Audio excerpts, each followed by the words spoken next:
কি জাহাপানা, আজকে হঠাৎ আপনাকে এত চিন্তিত মনে হচ্ছে কেন? চিন্তা করবো না? আমার অধীনস্থ একটা ছোট্ট অঙ্গরাজ্যের ক্ষুদ্র রাজা কৃষ্ণচন্দ্র, আর তাকে বাগে আনতেই আমার কাল ঘাম ছুটে যাচ্ছে। জাহাপানা, কৃষ্ণচন্দ্রকে বাগে আনা তো আমার কাছে কোনো ব্যাপারই না। ওসব আমার বাঁ হাতের কড়ি আঙুলের কাজ। কিন্তু পথের কাঁটা হচ্ছে রাজসভার পালের গোদা গোপাল। জাহাপানা, একটা ব্যাপার কিন্তু আমি খুব ভালো বুঝি, সেটা হলো কাঁটা দিয়েই কাঁটা তুলতে হয়। আর সেই জন্যেই গোপালকে চমকানোর জন্যে গোপালের থেকেও শক্তিশালী একটা কাঁটার বন্দোবস্ত করতে হবে, আর তারপর সেই কাঁটা দিয়েই গোপালের কাঁটা সরাতে হবে। আচ্ছা উজির, একটা ব্যাপার বলো তো, গোপালের থেকে বেশি বুদ্ধিমান কেউ তো কৃষ্ণনগরে নেই। না, শুধু কৃষ্ণনগর কেন, আমাদের এই মুর্শিদাবাদেও নেই। শোনো উজির, কাঁটাকে তোলার জন্য কাঁটা প্রয়োজন, লোহাকে কাটার জন্য ইস্পাতে প্রয়োজন, ঠিক তেমনি বুদ্ধিকে পরাস্ত করার জন্য বিদ্যের প্রয়োজন। আর এটা দিয়েই আমি বাজিমাত করে দেবো। কিন্তু তার জন্যে তো একজন প্রকৃত বিদ্বান লোক প্রয়োজন। লোক আমার চেনা আছে। আমার মামা শ্বশুরের বড় ছেলে বিদ্বান ব্যক্তি, সে দেশের দক্ষিণ প্রান্তে থাকে, তাকে ডেকে আনার ব্যবস্থা করো। যথাজ্ঞা জাহাপানা। আরে দূর দূর দূর, এই কটা জ্বালানি দিয়ে কি এত কিছু রান্না করা সম্ভব নাকি? ধুর। আর এদিকে আবদার করাচ্ছে ভাত হবে, ডাল হবে, ডিম সেদ্ধ হবে। কি হয়েছে কি? ভর সন্ধেবেলা ওরকম নাকি কান্না কাঁদছো কেন? কাঁদবো না? তুমি তো শুধু বলেই খালাস। সকাল থেকে বলছি জ্বালানি শেষ হয়ে আসছে, জ্বালানি শেষ হয়ে আসছে, কিন্তু তোমার কোনো ভ্রুক্ষেপ নেই না। এখন শুধু তাহলে নুন ভাত খেয়ে থাকতে হবে। খাবে তো? ও গিন্নি, সকাল থেকে আমার অনেক কাজ ছিল, তাই একদম সময় পাইনি। আর জ্বালানি কম আছে বলে শুধু নুন ভাত খেয়ে থাকবো কেন? বলি যথেষ্ট জ্বালানি না থাকলে বাকি রান্না কিভাবে হবে শুনি? বুদ্ধি থাকলে কি না হয়। শোনো, তুমি একটা কাজ করো, চালগুলো হাঁড়িতে বসানোর আগে বেশ খানিকক্ষণ ভিজিয়ে রাখো, আর কয়েকটা গোটা গোটা করে আলু ছুলে রাখো, আর দুটো ডিম ভালো করে ধুয়ে হাঁড়ির ভিতরে দিয়ে দেবে, আর হাঁড়ির ওপরে একটা বাটিতে জলের মধ্যে ডাল সেদ্ধ করতে দেবে। ব্যাস হয়ে গেল ভাত, ডাল, আলু সেদ্ধ, ডিম সেদ্ধ, আর সাথে নুন আর গাওয়া ঘি। পুরো অমৃত। হ্যাঁ নয় হ্যাঁ, নাও নাও নাও, চটপট রান্না শুরু করে দাও দেখি। বাবারে বাবা, বাবারে বাবা।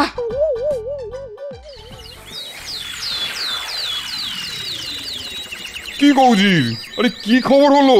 জাহাপানা, আপনার কথা মতো আপনার মামা শ্বশুরের বড় ছেলেকে ডেকে পাঠিয়েছি, আশা করছি এক্ষুনি চলে আসবেন। সালাম ভাইয়া, সালাম। আরে এই তো, এসো এসো এসো এসো। তা পড়াশোনা তোমার শেষ তো? পড়াশোনা কি আর কোনো শেষ আছে ভাইয়া? আমরা যত পড়বো তত শিখবো, তত জানবো। একমাত্র শিক্ষাকে অবলম্বন করেই অনেক অনেক উঁচুতে ওঠা যায়। বাহ বাহ বাহ বাহ বাহ, আমি তোমার শিক্ষার প্রতি এই ভালোবাসা দেখে চমকিত। এবার শোনো, তোমাকে একটা কাজ করতে হবে। কি কাজ ভাইয়া? বিদ্যার ইস্পাত দিয়ে বুদ্ধির লোহাকে কাটতে হবে। হ্যাঁ, উজির একদম ঠিকই বলেছে। শোনো ভাই, কৃষ্ণনগর রাজ্যের রাজসভায় একটা অত্যন্ত বুদ্ধিমান সভাসদ আছে। কে? গোপাল? গোপাল ভাঁড়? কি, তুমি কি করে জানলে? এটাই তো আমাদের কাজ ভাইয়া, সারা বিশ্বের জ্ঞান খবরাখবর সব জোগাড় করি আমরা। বাহ বাহ বাহ বাহ বাহ, এটাই তো চাই। এবার শোনো ভাই, তোমাকে যে কাজটা করতে হবে, আমি এক্ষুনি একটা চিঠি পাঠাচ্ছি, আর তাতে লেখা থাকবে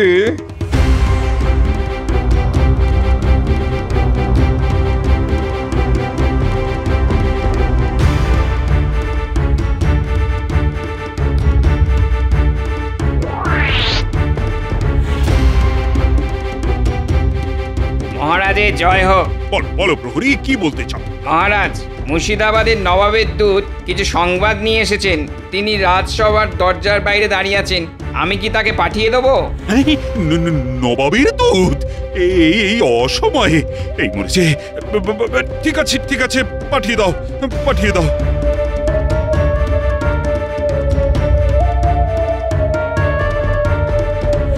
প্রণাম মহারাজ। এবার বলো, নবাব বাহাদুর কি সন্দেশ দিয়ে পাঠিয়েছেন? মহারাজ, আমাদের নবাব বাহাদুর আপনার জন্য একটি চিঠি লিখে পাঠিয়েছেন। এই চিঠি? তা কি আছে এই চিঠিতে? পড়ে শোনাও দেখি। আচ্ছা মহারাজ, পড়ছি। প্রিয় কৃষ্ণচন্দ্র, আশা করি তুমি ভালোই আছো। আর তোমার এই ভালো থাকার কারণ তোমার খুব প্রিয় রাজসভাসদগণ, যারা এক একজন এক এক কাজে খুব পারদর্শী, কিন্তু তারা কতটা শিক্ষিত সেটা আমি জানি না। আমি বাংলার নবাব, আর তুমি আমার অধীনস্থ একটা ছোট্ট রাজ্যের রাজা। তাই আমি জানতে চাই তোমার রাজসভাসদরা কতটা শিক্ষিত। সেই জন্যে তোমার সামনে একটা শর্ত ছুঁড়ে দিচ্ছি।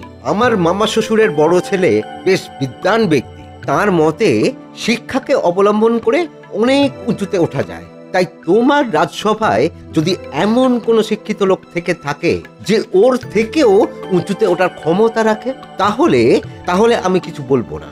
আর যদি না পারে তাহলে আমি তোমার রাজ্য কেড়ে নেব। আগামী 1 মাস পরে আমি ওকে তোমার রাজ্যে পাঠাচ্ছি, প্রস্তুত থেকো। এই মরেছে, এটা আবার কি রকম গেঁড়া কল? মহারাজ, আমি কি এবার আসতে পারি? হ্যাঁ, তুমি এসো।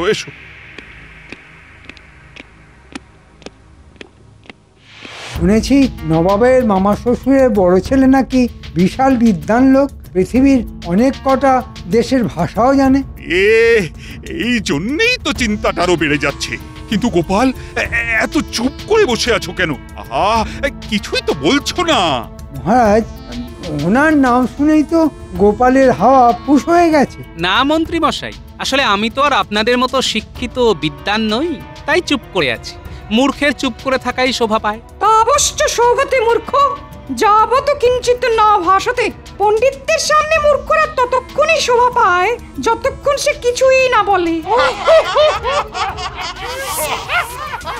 হ্যাঁ, সেই জন্যে তোমাদের সবাইকে বই পড়ে পণ্ডিত হতে হবে। মহারাজ, আমাকেও কি পড়তে হবে? আমার তো মোটামুটি সব শাস্ত্রই পড়া।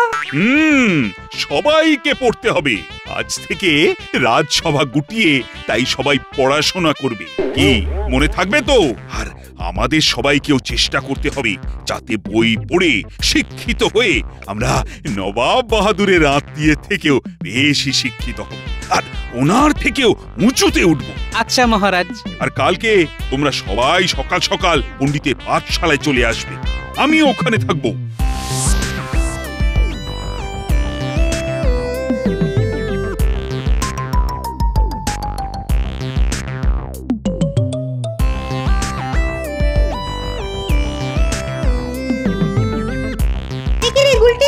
আজকে রাজসভার সবাই আমাদের পাঠশালায় আসছে কেন? বাবা, একই রে, মহারাজ তো চলে এসেছেন। আজকে আমরা সবাই একসাথে পড়াশোনা করব। মহারাজ, আমি আপনাকে পড়াশোনা শেখাবার মতন যোগ্যতা অর্জন করিনি, কিন্তু যেটুকু শিক্ষা আমার আছে আমি আজকে সব উজাড় করে দেবো। আচ্ছা মহারাজ, সবাই তো এসেছে, কিন্তু গোপাল তো এখন এলো না। ঠিকই তো আজকে পাঠশালার পড়াশোনা শেষ করে আমরা সবাই গোপালের বাড়িতে যাব। হ্যাঁ, তারপরে আচ্ছা সে দেবেন, সবেতে ফাঁকিবাজি। কি গো, তখন থেকে ওরকম এক জায়গায় বসে আছো কেন বলো তো? বাড়িতে তো বাজার কিছুই নেই, জ্বালানিও শেষ হয়ে গেছে গো। দেখো, এমনিতেই মাসের শেষ, এখন এত শত বায়না করো না তো। বাড়িতে যা আছে তাই দিয়ে রান্না করো। এভাবে আর কত কিপটেমি করবে বলো তো? জীবনে ঘেন্না ধরে গেল, ঘেন্না। রান্নাটা কি করে করবো শুনি? কটা কাঠ, শুকনো পাতা নিয়ে এসো আগে।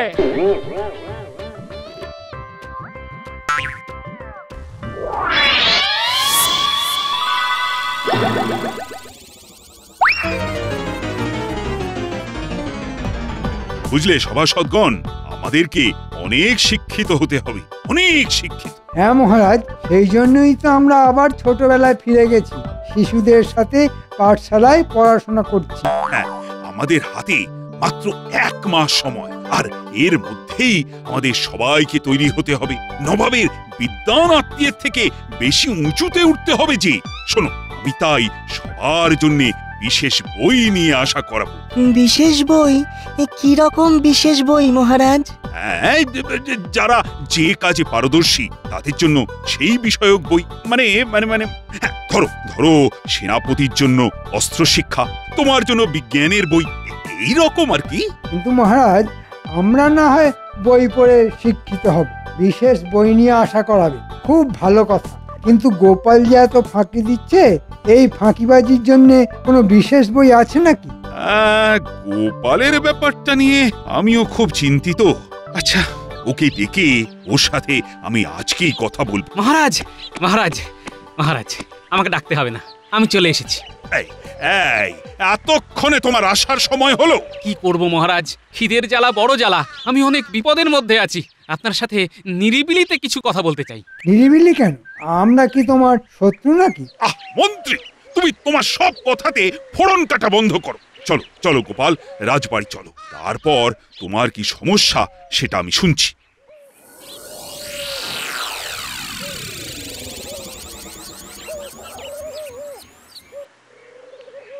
বলো গোপাল, বলো, এবার তুমি কি বলতে চাও বলো তো। মহারাজ, আপনি তো জানেন বাজারের জিনিসপত্রের কি দাম, আর এই মুহূর্তে একটু হাতটানি চলছে। তাই বলছিলাম কি, আপনি যদি কটা দিন আমার আর গিন্নির একটু খাওয়ার বন্দোবস্ত করতেন তাহলে ভালো হতো। ও, তা তুমি এরকম সমস্যার মধ্যে আছো, এটা আমাকে আগে বলবে তো। মহারাজ, আপনি তো জানেন যে আমার বুদ্ধি ভুঁড়িতে, তাই ভালো মন্দ খাবার না খেলে আমার বুদ্ধি আসবে না। আর 1 মাস পরে যেদিন নবাব বাহাদুরের আত্মীয় আসবেন, সেদিন ওনাকে আর হারাতে পারবো না। না না না না, এটা আমার সম্মানের ব্যাপার। আমার সব প্রজাদের অনেক শিক্ষিত হতে হবে। তাহলে মহারাজ, কাল থেকে রাজবাড়িতে খাওয়া দাওয়ার বন্দোবস্ত হচ্ছে তো? হ্যাঁ, তোমরা তো দুটো মাত্র প্রাণী, তুমি আর তোমার বউ। রাজবাড়িতে আমার প্রিয় রাজসভাসদ খাবে, এতে আর কি যায় আসে। ধন্যবাদ মহারাজ, আমারও দেখবেন এবার মাথা কেমন খেলে। এ কি গো, সকালে না হয় কোনো রকমে রান্না করে খেলাম গো, বলি এবার তো কিছু বাজারপত্র আর রান্না করার জ্বালানি আনো গো, নইলে তো আমরা না খেয়ে মরবো। আর চিন্তা করো না গিন্নি, আগামী বেশ কিছুদিন রোজ আমরা ভোজ খাবো, এমন ব্যবস্থা করে রেখেছি। মা, তাই নাকি গো? তুমি কি ভালো গো। এরকম পড়াশুনো করে আমরা অনেক শিক্ষিত হয়ে উঠব। হ্যাঁ হ্যাঁ, ঠিক বলেছ, ঠিক বলেছ, এতে আমাদের উপকারই হচ্ছে। মহারাজ, আমি কানাঘুষো খবর পেলাম আপনি নাকি গোপালকে রাজবাড়িতে রোজ পেট পুড়ে খাওয়াবেন। হ্যাঁ, কারণ গোপাল বলেছে পেটের শান্তি না হলে ওর নাকি মাথাতেই বুদ্ধি আসে না। সেই জন্য তোমাদের সবাইকে যেমন বই কিনে দিয়েছি, ওকে তেমনি খাবার খাওয়াচ্ছি। আর কোনো আপত্তি? আপত্তি থাকবে কেন মহারাজ? আপনার টাকা, আপনার খাবার, আপনি গরু ছাগল যাকে খুশি খাওয়াবেন। আমরা তো বানের জলে ভেসে এসেছি। দেখো মন্ত্রী, তুমি এরকম কারণে অকারণে গোপালের উপর আর হিংসে করো না তো। তোমাদের সবাইকে এমন শিক্ষিত হতে হবে যাতে তোমরা অনেক উঁচুতে উঠতে পারো। শুধু এই কথাটাই মনে রাখবে। যথাজ্ঞা মহারাজ।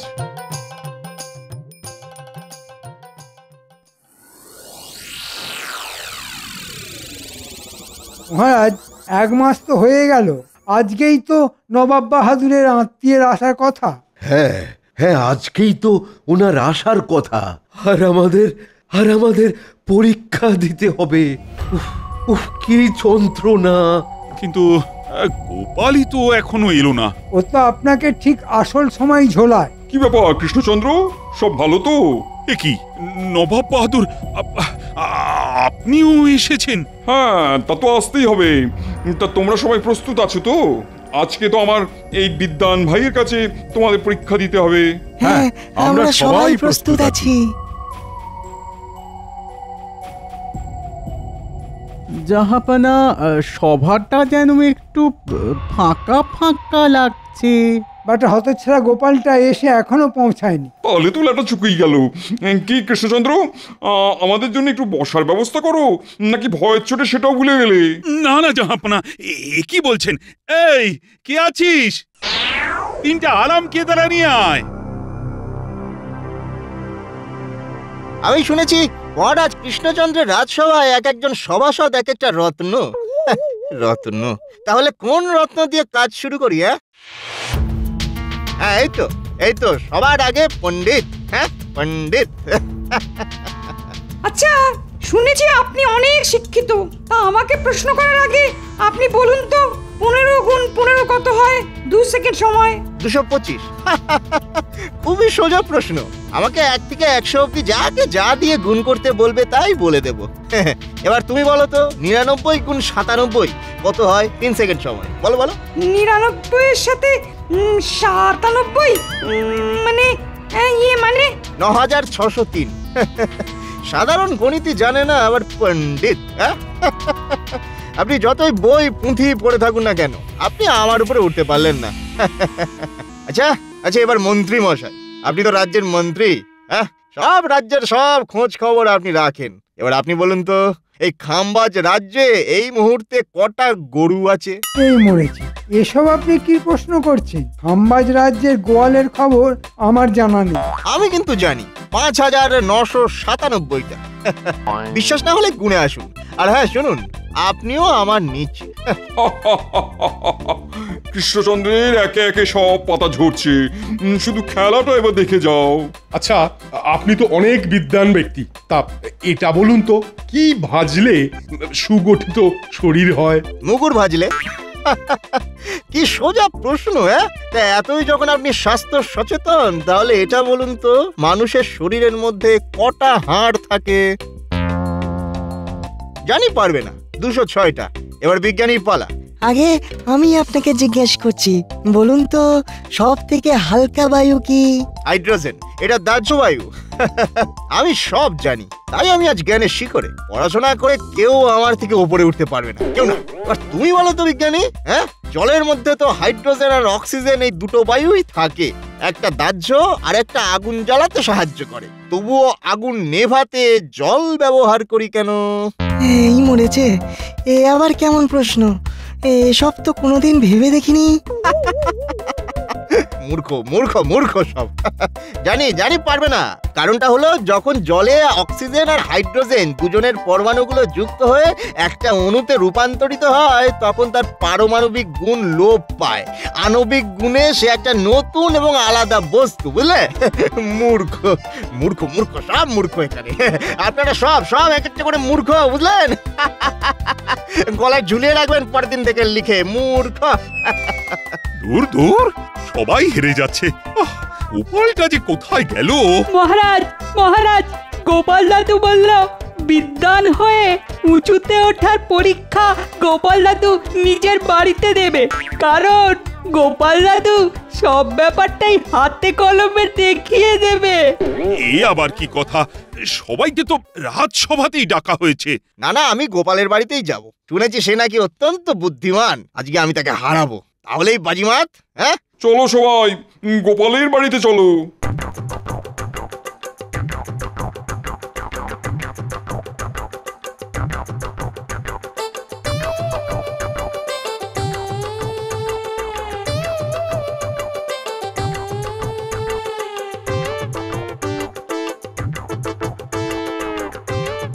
বাহ, এই তো আপনারা সকলেই চলে এসেছেন।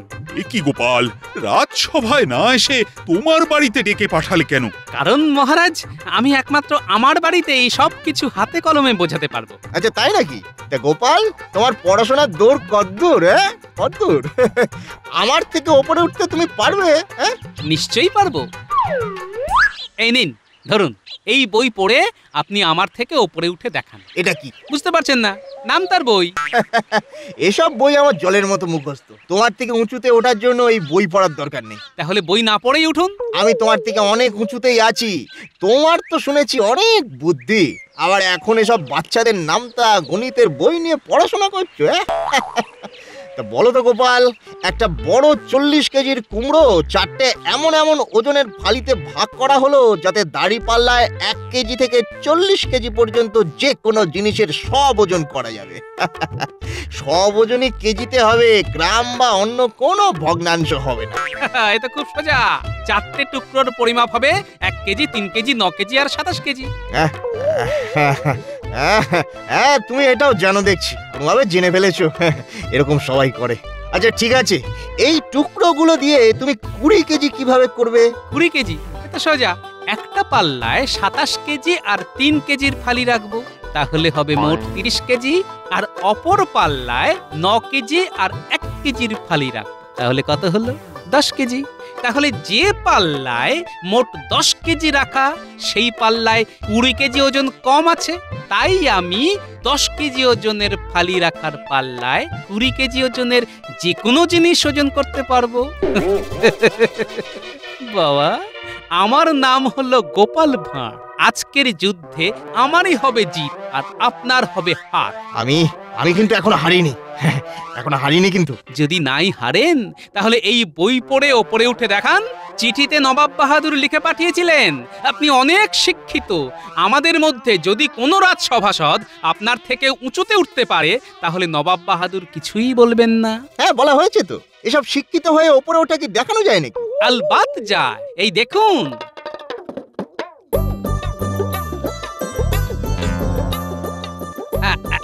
এই দেখুন, এই দেখুন, 2 একে 2, 2 দুগুণে 4, 3 দুগুণে 6, 4 দুগুণে 8। এবার দেখুন, বই পড়ে ময়ে চড়ছি আর ওপরে উঠছি। আপনি হা করে দাঁড়িয়ে দেখুন। হ্যাঁ, এ কি এসব কথা ছিল নাকি? নবাব বাহাদুর, আপনার চিঠির জবাবই আমি হাতে কলমে করে দেখালাম। শিক্ষিত হয়ে ওপরে উঠলাম, এবার ছলে বলে কৌশলে কিভাবে উঠলাম তাতে কার কি যায় আসে। এই মরেছে নবাব বাহাদুর। গোপাল তো দেখছি আমার থেকেও এক কাঠি ওপরে।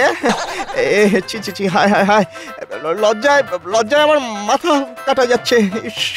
কি লজ্জা, কি অবস্থা! ফিরে চলো উজির, আমরা আবার মুর্শিদাবাদে ফিরে যাই। যতদিন এখানে গোপাল আছে ততদিন আমরা কোনোভাবেই কৃষ্ণচন্দ্রকে বাগে আনতে পারবো না। সাবাস সাবাস গোপাল, সাবাস, তুমি পেরেছো, একমাত্র তুমি পেরেছো। সবাই যখন হার মেনে নিয়েছে তখন তুমি আমার মান সম্মান ধুলোয় মিশে যাওয়ার হাত থেকে রক্ষা করেছো। জয় গোপালের জয়। জয় গোপালের জয়। জয় গোপালের জয়। জয় গোপালের জয়।